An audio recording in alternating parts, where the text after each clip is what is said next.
Hey everybody. All right, I just got done restocking the fridge. Gonna show you that here.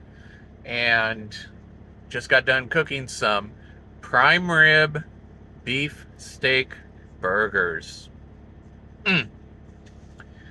I look for those on sale at Walmart.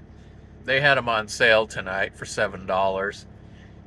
So I picked them up, cooked them all up, ate two of them tonight with a little zero carb mustard, and put the other two in the refrigerator. So I got meat cookies, cold meat cookies in the morning. That's right, I eat meat cookies. So I picked up flanken ribs, 3 packs of ground beef, a couple ribeyes, and a couple New York strips.